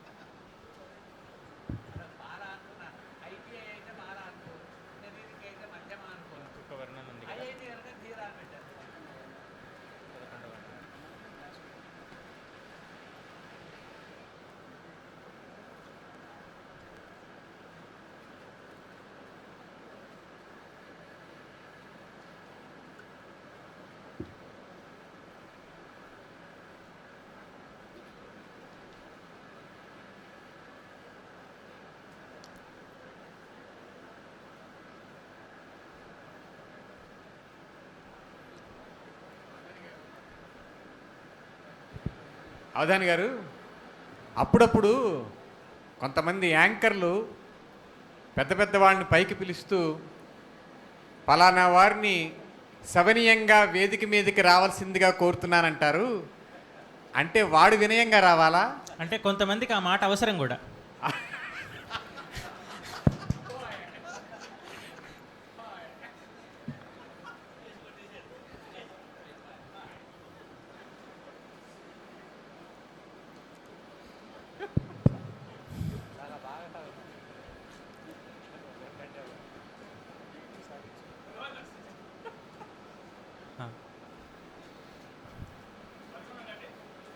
11.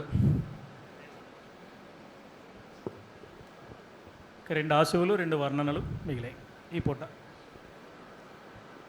సాహిత్యం బది పూర్వజన్మముల సంస్కారంబుతో నబ్బు.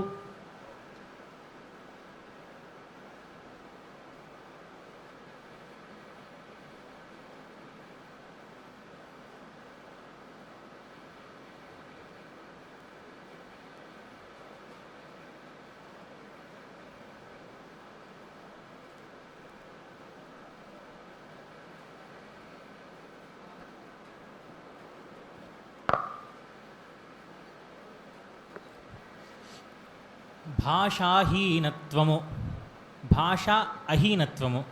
అహీనుడు అంటే ఆదిశేషుడు. అహీన. భాషాహీనత్వము సద్గురుత్తముల విద్యాబోధనంగల్గు. సద్గురుత్తముల విద్యాబోధనంగల్గు. భాషాహీనత్వము సద్గురుత్తముల విద్యాబోధనంగల్గు. ఇక్కడ అకారం మీద ఎత్తి ఉంది కాబట్టి అది భాషాహీనత్వం అనడానికి కూడా అవకాశం లేదు, అది పొరపడడానికి కూడా. సాహిత్యం అది పూర్వజన్మముల సంస్కారంబుతో నబ్బు. భాషాహీనత్వము సద్గురుత్తముల విద్యాబోధనంగల్గు. 2 పదాలు. ఓ అక్షరం రేపు చెప్తారు. అంతేనండి. 11వ వర్ణనాంశం అయింది. ఒక ఆశు అయిన తర్వాత మళ్ళీ వర్ణనలోకి వద్దాం. శ్రీ నల్ల అశోక్ గారు.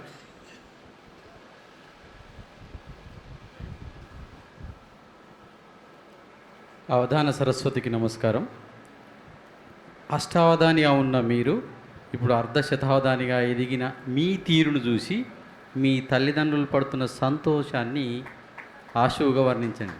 ఆశువులో చెప్పండి.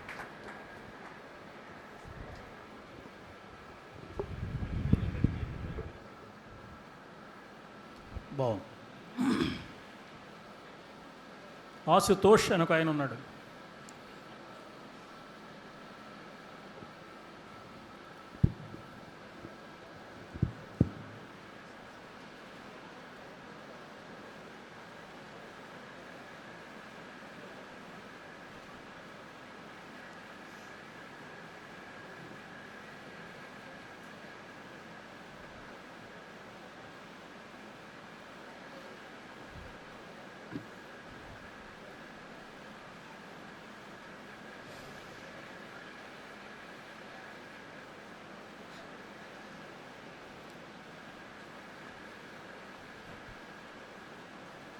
ముక్కు పచ్చలారనివాడు ముందుకేగి. అంటే నేను ముక్కు పచ్చలారలేదు నేను అనుకోవట్లేదు, వాళ్ళు ఇంకా అనుకుంటున్నారు అని. ముక్కు పచ్చలారనివాడు ముందుకేగి.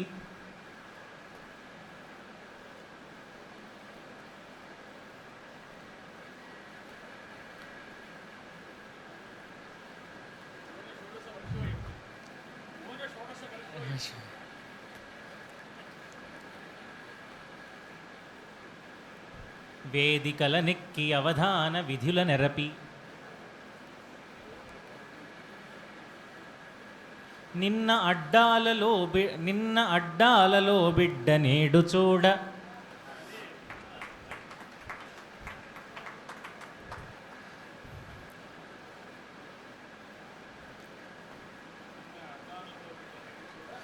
మేలిగడ్డాల బిడ్డయే మెరుగుచుండే.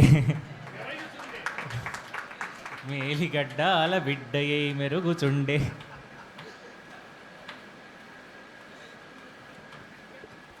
నేటి అవధానంలో చివరి వర్ణనాంశం శ్రీమతి రావూరి వనజ గారు.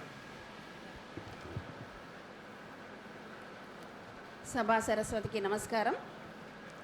అవధాని గారికి శుభాకాంక్షలు, శుభాశీస్సులు, సంచాలకుల వారికి నమస్సులు.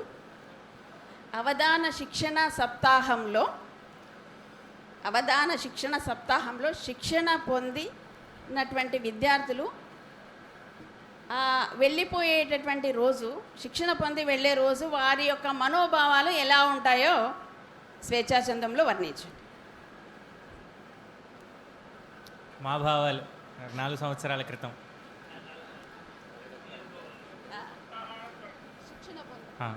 శిక్షణ ఈ సప్తాహం పూర్తయ్యాక శిక్షణ పూర్తయి ఇంటికి వెళ్ళేటప్పుడు ఇంటికి వెళ్ళే రోజు. అవధాన ఛాత్రుల మనోభావాలు విద్యార్థుల యొక్క అది మనోభావం. శిబిరం పూర్తయిన తర్వాత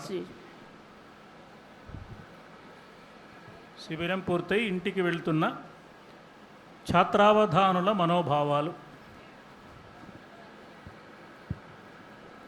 క్రొత్త కుటుంబము దొరికిన చిత్తమ్ములు వీడుకోలు చెప్పగలేకే.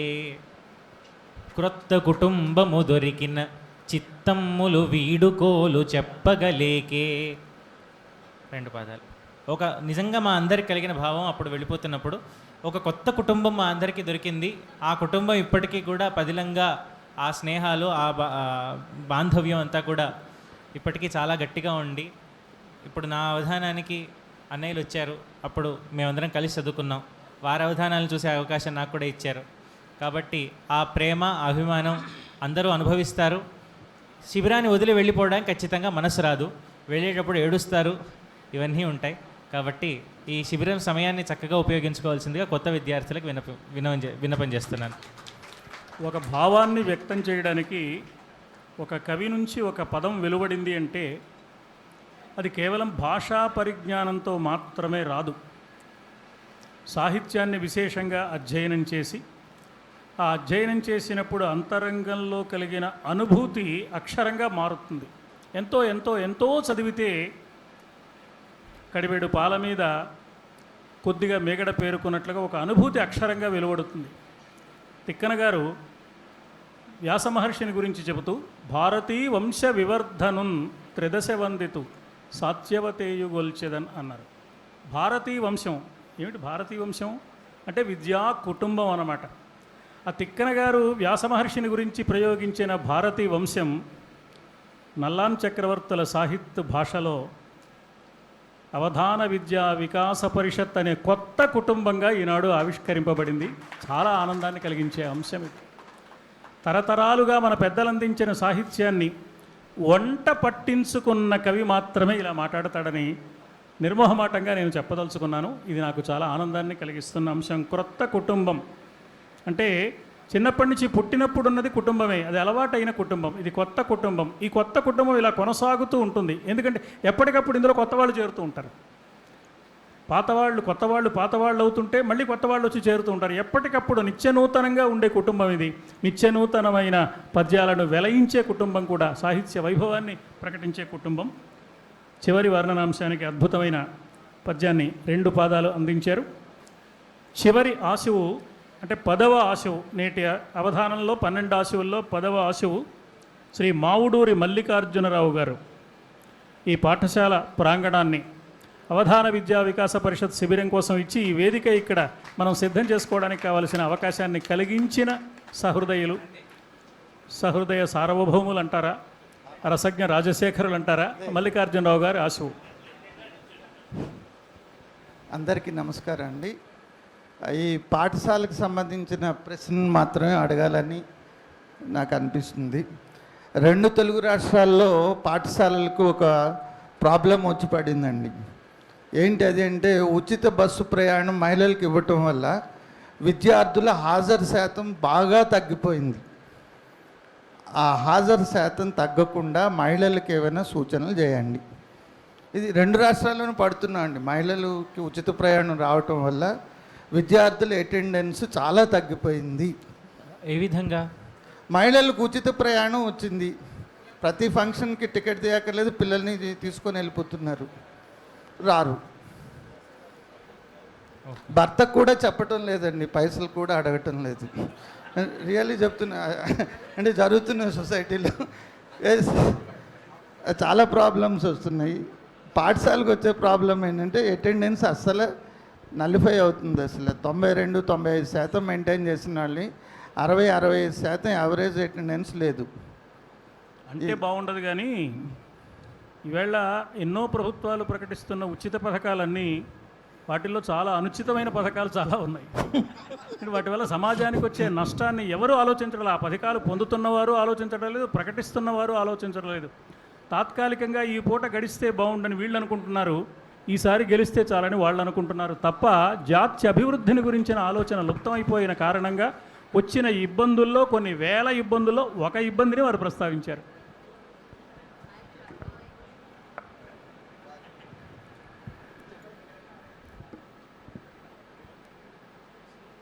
పతికై నను సతికై నను ప్రతి నిమిషము ముఖ్యమగును పరివారంబే.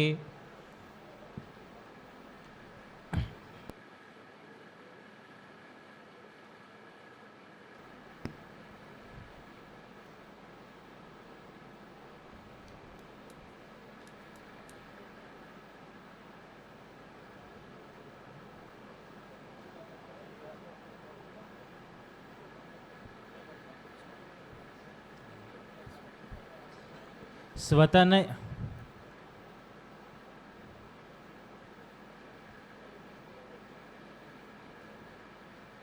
స్వతనుజులన్ రక్షింపుడు స్వతనుజులన్ రక్షింపుడు.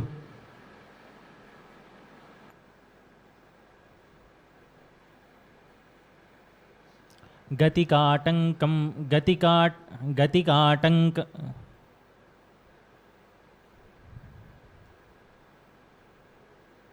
గతికాటంకములు గల్గు కాని విధమునన్. మీరు హాయిగా వాళ్ళని వదిలేసి తిరుగుతున్నారు, రేపు పొద్దున్న ఎక్కడికి తిరగకుండా ఉండేటువంటి పరిస్థితి వస్తుంది వాళ్ళని సరిగ్గా చూసుకోకపోతే అనే అర్థంలో.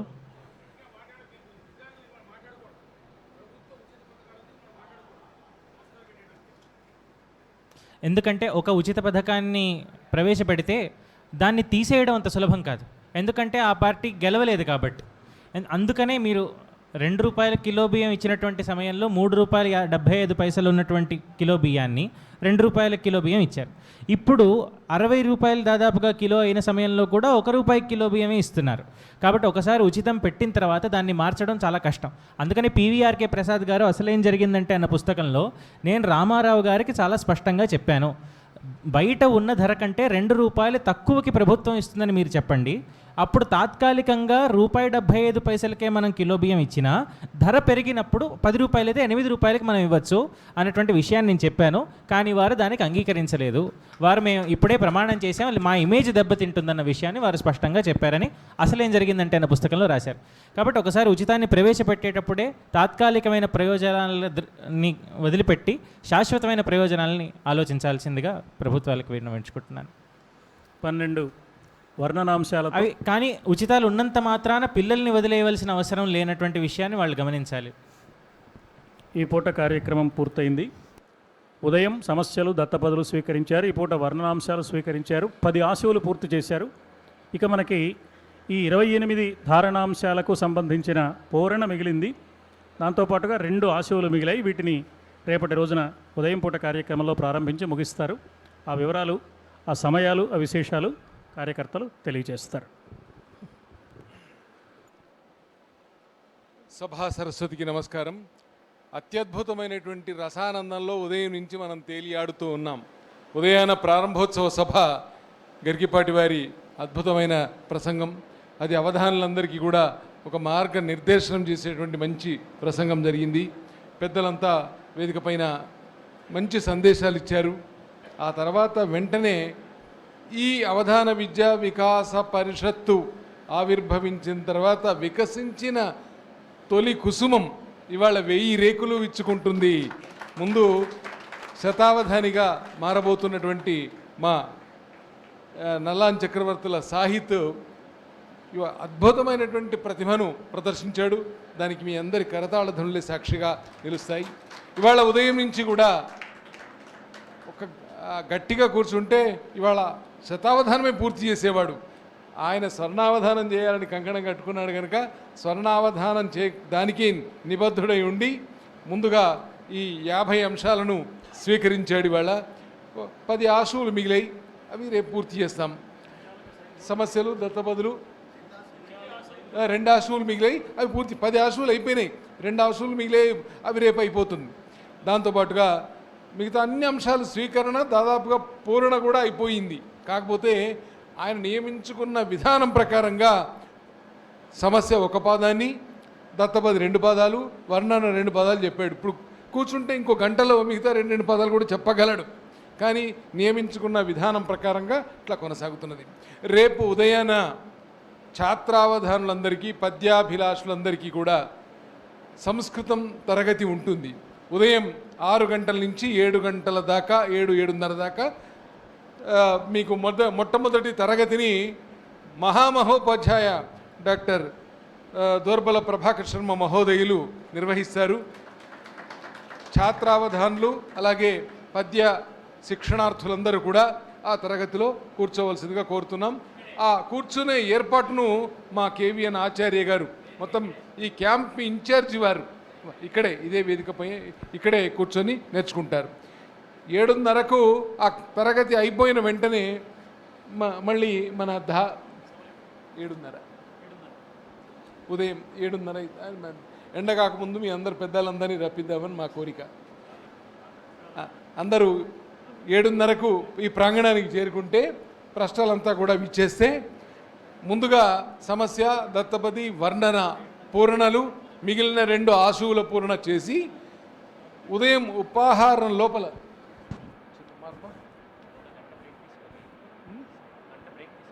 అదే చెప్తున్నా. ఇప్పుడా? అవునా?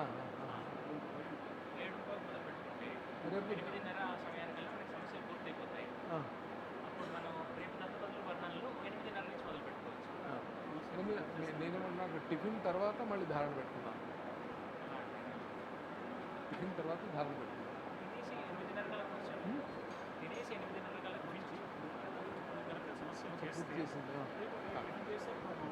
ఒక మంచి సూచన అందింది సంచాలకుల వారు అవధాని గారి దగ్గర నుంచి. ఇప్పుడు ఒక అరగంట విరామాన్ని ఇచ్చి సమస్యాంశాలని ఇప్పుడు పూర్తి చేస్తా అంటున్నారు. 1 గంట సేపట్లో సమస్యాంశాల పూర్ణ అయిపోతుంది.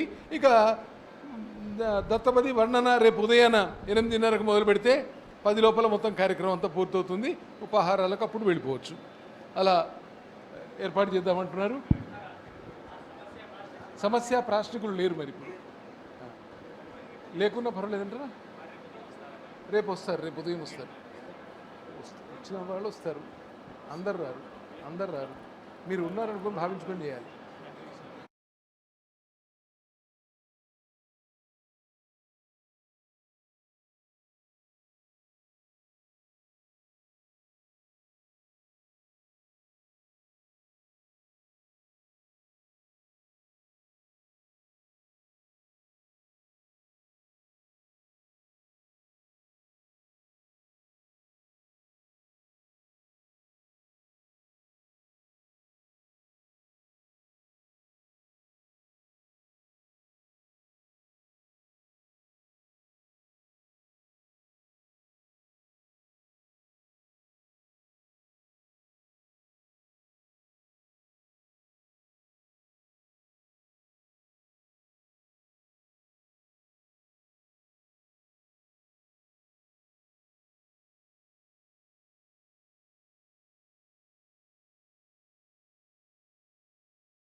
ఎంత విచిత్రమైన విషయం ఇది. ఈ మేధాశక్తి ముందు కృత్రిమ మేధ ఏ పాటిది? మనిషి సహజంగా ఆలోచిస్తే